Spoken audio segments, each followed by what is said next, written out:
Hi friends, welcome to my channel Swapna recipe. ఈరోజు మన వంట చింత చిగురు పచ్చడి. ఈజీ ప్రాసెస్లో చింత చిగురు పచ్చడి ఎలా తయారు చేసుకోవాలో చూద్దాము. ఫ్రెండ్స్, ఇది 2 గుప్పెళ్ళ చింత చిగురు ముందుగా శుభ్రంగా ఏరుకొని 2 సార్లు కడిగి పక్కన పెట్టుకుందాము. తర్వాత ఒక 10 ఎండుమిర్చి తీసుకొని 2 భాగాలు చేసుకోవాలి. 2 టేబుల్ స్పూన్ల పల్లీలు తీసుకున్నాము, 2 స్పూన్ల ధనియాలు, 1 స్పూన్ ఆవాలు, 1 స్పూన్ జీలకర్ర తీసేసుకొని వీటన్నిటిని దోరగా ఫ్రై చేసుకుందాము.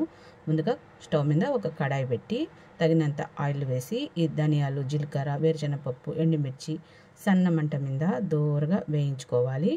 మాడిపోకుండా దోరగా వేయించుకుందాం. ఫ్రెండ్స్, చింత చిగురు పచ్చడికి పప్పులు మాడిపోకుండా ఉండాలి, లేదంటే చేదొస్తుంది. ఇలా వేయించి పక్కన తీసి పెట్టుకోవాలి.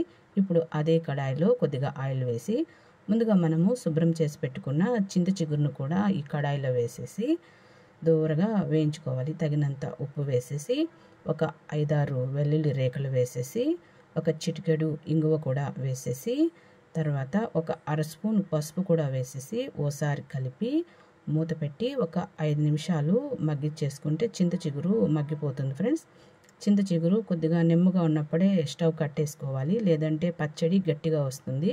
ఇప్పుడు ఈ చింత చిగురు మగ్గింది, స్టవ్ కట్టేద్దాము. ఫ్రెండ్స్, ముందుగా మనము మిక్సీ గిన్నె తీసుకుపెట్టుకున్న పప్పుల్ని మిక్సీ చేసుకోవాలి.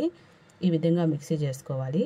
ఫ్రెండ్స్, ముందుగా మనం మగ్గించి పెట్టుకున్న చింత చిగురు కూడా వేసేసి ఒకసారి మిక్సీ చేసుకుందాము. ఫ్రెండ్స్, చింత చిగురు పచ్చడి ఈ విధంగా మిక్సీ చేసుకోవాలి. తర్వాత సన్నగా కట్ చేసిన ఆనియన్ ముక్కలు కూడా వేసేసి ఓసారి మిక్సీ పల్స్ తిప్పేసుకోవాలి. ఎక్కువ మిక్సీ చేయకూడదు, ఆనియన్ కచ్చా పచ్చా మెదగాలి.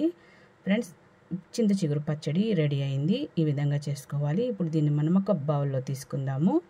చింత చిగురు పచ్చడి రెడీ అయింది. ఫ్రెండ్స్, చూడండి ఎంత బాగా రెడీ అయిందో. ఈ చింత చిగురు పచ్చడి వేడి వేడి అన్నంలో కొద్దిగా నెయ్యి వేసుకొని తింటే కమ్మగా ఉంటుంది. మీరు కూడా ఒకసారి ట్రై చేయండి. ఇప్పుడు సీజన్ కాబట్టి బాగా దొరుకుతుంది. ఫ్రెండ్స్, చింత చిగురు పచ్చడి వీడియో నచ్చితే లైక్ చేసి ఛానల్ సబ్స్క్రైబ్ చేయండి.